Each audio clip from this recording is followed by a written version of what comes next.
Okay, my name is David Lee Jones. I'm originally from Houston, Texas. Been living in New York City for over 20 something years. Uh, Graduated from Berklee School of Music in 1984. So would you please give them a nice round of applause? They did a great job tonight. Yeah.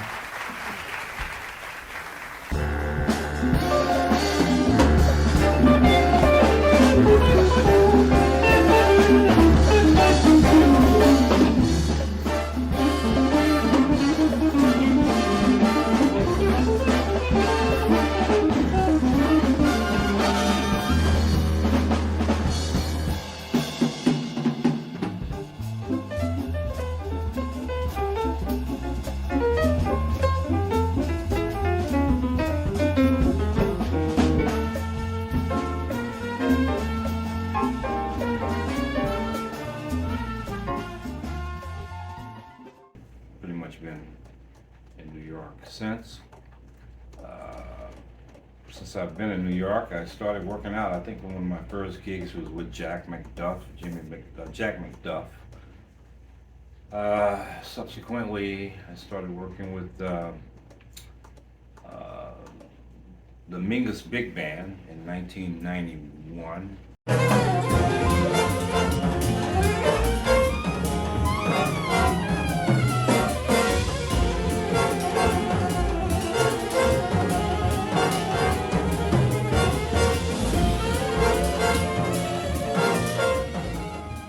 1992, started working with a group called Diggable Planets.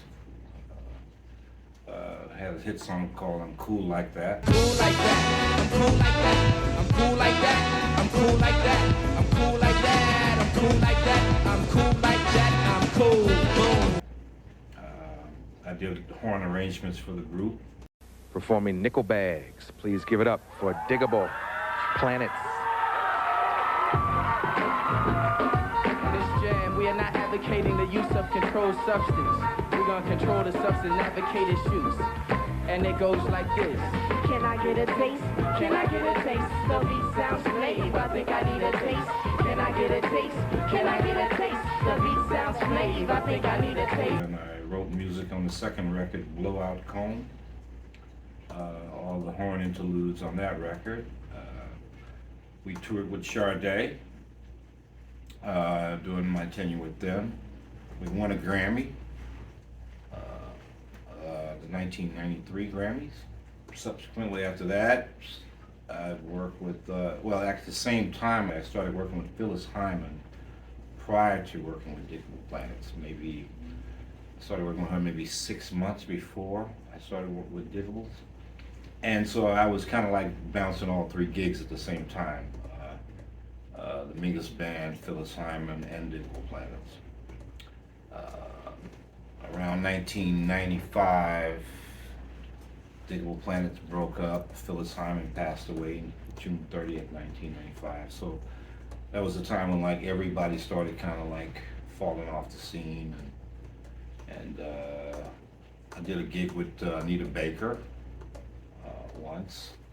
And there's various other artists that I worked with, just being a local New York musician.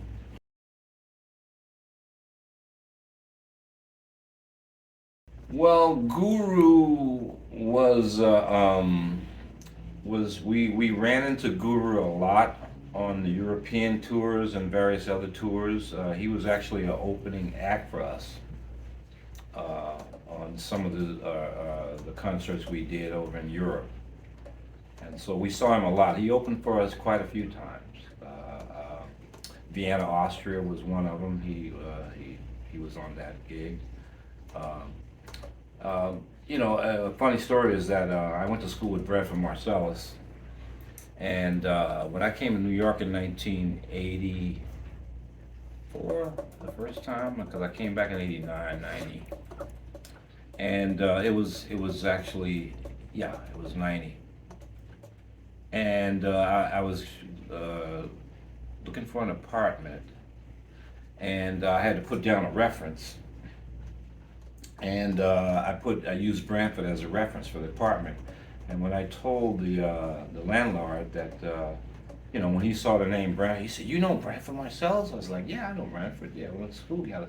And that was it, because he loved Brantford.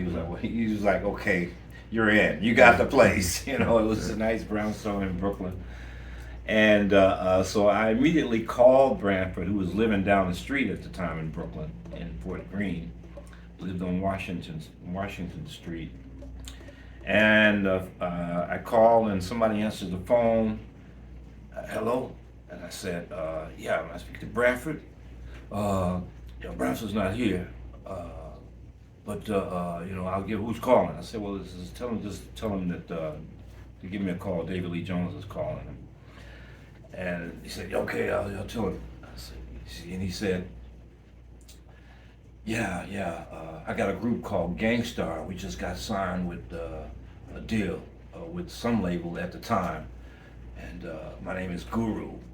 I was like, okay, all right, cool. 'Cause I didn't know him from a can of paint at that time. It was just like, he was like, he just got signed. See, I got a group named Gangstar. And we just got signed, and Brantford's letting me stay here, And because they did a record together called La Buckshot La Funk, and Guru's on that record. So Guru was putting him up, Brantford was putting Guru up at the time in his apartment while he was, he'd be out on tour. He let Guru stay there. Let me just say the Chitlin Circuit. I started playing the Chitlin Circuit when I got out of Berkeley and when I was in Boston. Because I came to New York in '84 and stayed for about a half a year, and then I went back. We talked about that earlier. I went back to Boston and stayed from '85 to '89, 4 years. And I did plenty of Chitlin Circuit there. Did a lot of, private gigs, private parties, country clubs, whatever, festivals, a lot of different studio sessions and stuff like that. But the Chitlin Circuit, yeah, I cut my teeth in the Chitlin Circuit. Yeah. And trust me, I think everybody who went to Berkeley, who lived in Boston, played the Chitlin Circuit. There's a club called Wally's Cafe. Now, you can't get more chitlin than that. That's fried chitlins. That's fried chitlins. Fried in lard. Okay. So, and when I came to New York, of course, man, when